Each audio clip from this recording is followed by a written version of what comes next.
हिंदू और मुस्लिम में बांट दिया।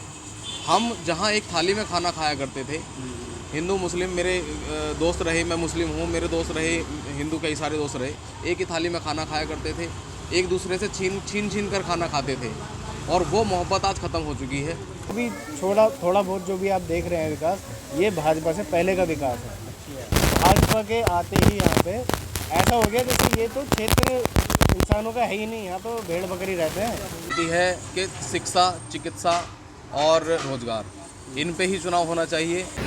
सिर्फ अगर है तो कविनगर इंडस्ट्रीज, वो कविनगर हुआ, राजनगर हुआ या वसुंधरा वैशाली हुआ, किसी दलित क्षेत्र में या मुस्लिम क्षेत्र में कोई विकास नहीं है।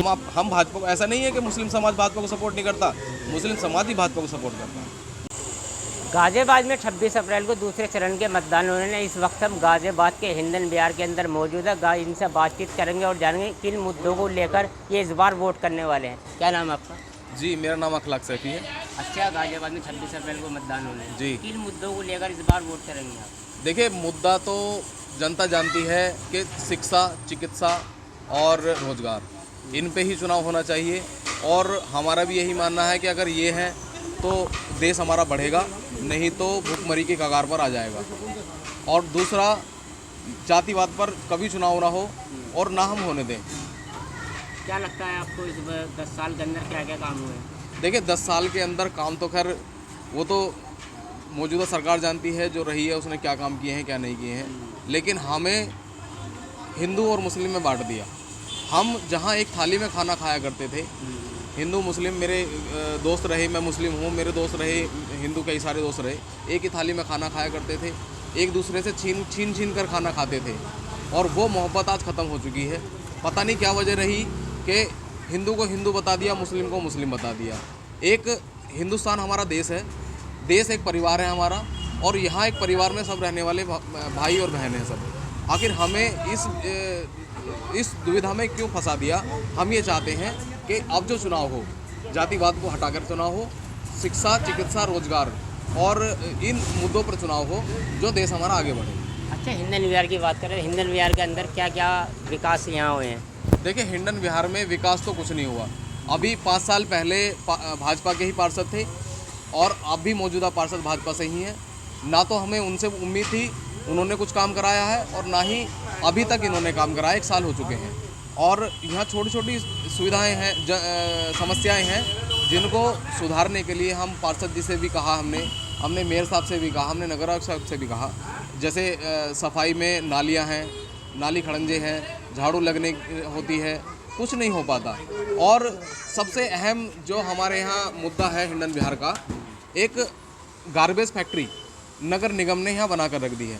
गार्बेज फैक्ट्री यानी कूड़ा घर, एक हाईटेक कूड़ा घर, जिसे ये कहते हैं कि हमने मशीनरी लगाकर उसको रिसाइकिल करके कूड़े को खाते पर तब्दील करना है। यहाँ कुछ नहीं होता ऐसा। मशीनरी लगाई थी, उद्घाटन हुआ था, हमारी जो मौजूदा मेयर हैं वो आई थी उद्घाटन के लिए, स्वास्थ्य अधिकारी साहब आए थे, और मेयर साहब, वो आपका ये नगर आयुक्त साहब आए थे। उद्घाटन किया, उद्घाटन करके मशीन चालू की, मशीन आज तक चालू नहीं है। वो मशीनरी अगर चालू करते तो कुछ समाधान होता है यहाँ पे, लेकिन बदबू इस कदर होती है यहाँ पे। अगर मैं आपको दिखाऊँ तो आप भी ये कहोगे कि यहाँ कितना बुरा हाल है।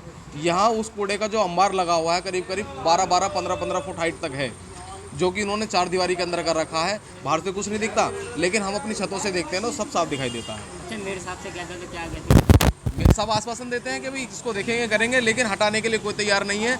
आखिर मैं आपके चैनल से मैं पूछना चाहता हूँ, आपके चैनल के माध्यम से मैं सरकार से पूछना चाहता हूँ, नगर आयुक्त साहब से पूछना चाहता हूँ, मेयर साहिबा से पूछना चाहता हूँ कि बीच आबादी में ये गार्बेज फैक्ट्री लगाने की आवश्यकता क्या पड़ गई, जबकि नगर निगम के पास इतनी सारी ज़मीन है। आप करहड़ा चले जाते, आप रेलवे लाइन के पास चले जाते, आबादी से दूर है। आप हिंडन नदी की तरफ चले जाते हैं, आबादी से दूर है, वहाँ क्यों नहीं लगाया गया? यहाँ बीच आबादी में आपने कूड़ा घर क्यों लगाकर इकट्ठा कर दिया? दूसरा, सीएनडी प्लांट है, सीएनडी प्लांट से इतना धूल उड़ती है, और उस समस्या को कोई देखने को तैयार नहीं। हम ये सोचते हैं कि आखिर एनजीटी ने इसको परमिशन दे कैसे दी? जब यहाँ एनजीटी वाले आते हैं तो यहाँ सफाई हो जाती है। क्या पता एनजीटी वाले बता के आते हो कि भाई हम वहाँ रहे हैं और आप सफाई कर दीजिए। जब चकाचक हो जाता है, कोई स्मेल नहीं आती। जब एनजीटी वाले आकर चले जाते हैं तब दोबारा ऐसी हो जाता है। अच्छा, सुविधाओं की बात करी जाए तो क्या क्या सुविधाएं मिली हैं अभी? देखिए, अभी तक हमें यहाँ कोई सुविधा नहीं मिल पाई है। आदमी यहाँ जो सोशल वर्कर हैं वही अपने स्तर पर यहाँ काम कराते हैं। राशन कार्ड है वो बनवाते हैं और लोगों के आधार कार्ड में करेक्शन कराते हैं। लोगों को उज्ज्वला योजना के तहत वो दिलाते हैं, बेनिफिट दिलाते हैं। कहते हैं कि उज्ज्वला योजना मोदी जी ने स्टार्ट करी थी। हम ये जैसा हमें पता लगता है, हम नेट के माध्यम से भी देखते हैं, इंदिरा गांधी के टाइम से उज्ज्वला योजना चलती आ रही है। हाँ, ये कह सकते हैं कि मोदी जी ने इसको हाईलाइट कर दिया, ये कह सकते हैं। लेकिन हाँ, उसका लाभ दिलाने के लिए जब आप उसका लाभ दिला रहे हो तो जताइए मत कि मैंने ये कराया, मैंने ये कराया। आप उसको हाईलाइट करिए, आप अपने काम दिखाइए। हम भाजपा को, ऐसा नहीं है कि मुस्लिम समाज भाजपा को सपोर्ट नहीं करता, मुस्लिम समाज ही भाजपा को सपोर्ट करता है। मुस्लिम समाज के लोग भी वहाँ नेता हैं भाजपा में, मुस्लिम समाज के लोग भी वोट देते हैं, मुस्लिम समाज के लोग भी कैंपेनिंग करते हैं। तो ऐसा नहीं है कि हम वोट नहीं देते, हम भी वोट देते हैं भाजपा को। तो जब हम भाजपा को वोट देते हैं तो भाजपा के जो कैंडिडेट हैं हमारे क्षेत्र में क्यों नहीं आते, हमारे क्षेत्र में विकास क्यों नहीं कराते? क्या उन्हें हमारी ज़रूरत नहीं है? क्या हम सिर्फ उनके लिए वोटर ही बनकर रह गए हैं? तो ये छोटी छोटी समस्याएं हैं। अगर सरकार भाजपा की बनती है तो हम भाजपा से भी यही कहेंगे कि हमारे क्षेत्र में प्राथमिकता दी जाए, और अगर सरकार बदलती है तो हम नई सरकार से भी यही कहेंगे कि हमारे क्षेत्र में प्राथमिकता दी जाए। क्या नाम है आपका? जी, मेरा नाम आसिफ है। 26 अप्रैल को मतदान होने हैं। जी, किन मुद्दों को लेकर इस बार वोट करेंगे?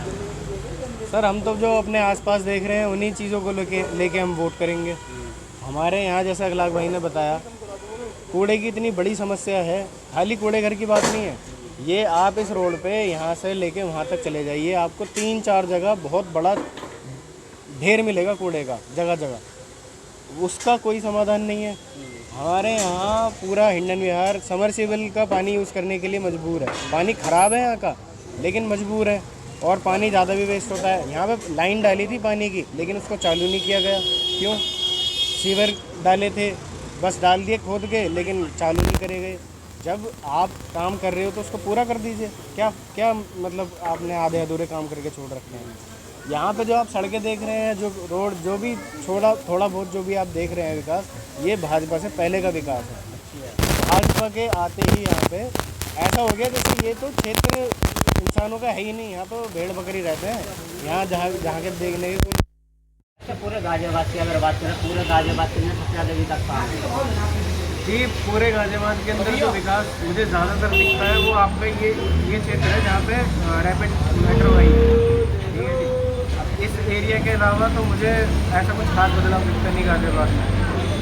तो जब थोड़ी बहुत सफाई होती है तो हमें पता चलता है जी कोई नेता आ रहा है, इसलिए थोड़ी बहुत सफाई होती है। गाजियाबाद में कोई विकास नहीं है। सिर्फ अगर है तो कवि नगर इंडस्ट्रीज, वो कवि नगर हुआ, राजनगर हुआ या वसुंधरा वैशाली हुआ। किसी दलित क्षेत्र में या मुस्लिम क्षेत्र में कोई विकास नहीं है। तो कहीं भी विकास नहीं हुआ?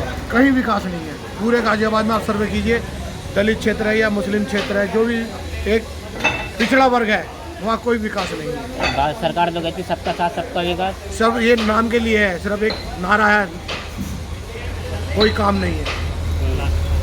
तो और भी लोग मौजूद हैं हमारे साथ। उनके बारे में क्या नाम है? नहीं भाई, क्या क्या विकास हुआ है गाजियाबाद के अंदर? गाजियाबाद में कोई एक रैपिड है जो नज़र आ रहा है, इसके अलावा यहाँ कोई विकास नहीं। ये कहने के नाम, सिर्फ नाम की स्मार्ट सिटी है गाजियाबाद, वरना हर चीज़ में ये विकास के नाम में आप कुछ भी देख लो ना, चाहे चिकित्सा देख लो, चाहे शिक्षा देख लो, या और भी जो रोजगार है, सबसे ज़्यादा पीछे जो सिटी है वो गाजियाबाद। अच्छे को जानते युवा है, रोजगार के लिए आप क्या सोचते हैं? रोजगार के लिए सोचता हूँ कि रोजगार जो है ना, यहाँ हिंडन विहार के जो मैं रहते नहीं देखते, यहाँ पर हालात इतने ख़राब है कि लोग जो है ना अपने घरों में बैठे, नौजवान युवा अपने घरों में बैठे परेशान है। जो छोटे मोटे अगर कोई अपनी शॉप लेकर बैठा है वो परेशान होकर रहा है शॉप बंद होगी, क्योंकि रोजगार सिर्फ नौकरी से ही नहीं, रोजगार जो है कोई छोटा मोटा कारोबार भी कर रहा है उससे भी। हालात इतने ख़राब है कि लोग सोच रहे हैं क्या करूँगे, काम पे इतना बुरा फर्क पड़ा हुआ है कि काम करने की किसी की जो है इच्छा हो नहीं है। और अगर सरकार से रोजगार मांगना है तो सरकार के पास तो कुछ है ही नहीं देने, वो तो अपने आप को देख के बड़े होकर बैठे हैं। उसे परवाह नहीं है कि जनता को क्या चाहिए क्या नहीं चाहिए, ना उसे जनता की रोजगारी करवाए ना शिक्षा करवाए।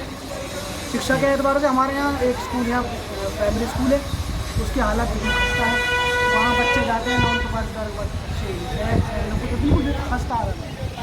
और एक हमने बहुत मेहनत करके एक स्कूल के लिए जो है गवर्नमेंट से जगह ली थी, वो स्कूल ही बना लगती है, लेकिन वो आज तक कुछ चालू ही नहीं हुआ। गवर्नमेंट ने उसको और किराए पर दे दिया ऐसे प्लांट को जिसमें सिर्फ गंदगी फैलाती है। तो उससे इतनी गंदगी है शहर के बीच में, तो पूरे घरों में हमारे जो है ना डस्ट जम रहे हैं। तो डस्ट का कुछ उन्होंने प्लांट लगाया हुआ, पत्थर तोड़ देते हैं, डस्ट कुछ मांगो कुछ देते हैं, अपनी मनमर्जी चला रहे हैं। किसी का कोई मतलब उनसे मतलब नहीं है, अपने और अपने जो है पार्टी का खूब फायदा देते हैं। हिंदू मुस्लिम का उन्होंने एक एजेंडा फैलाया हुआ जिसकी वजह से वो जीते। शिक्षा का रोजगार का उन्हें उनसे कोई लेन देन है नहीं।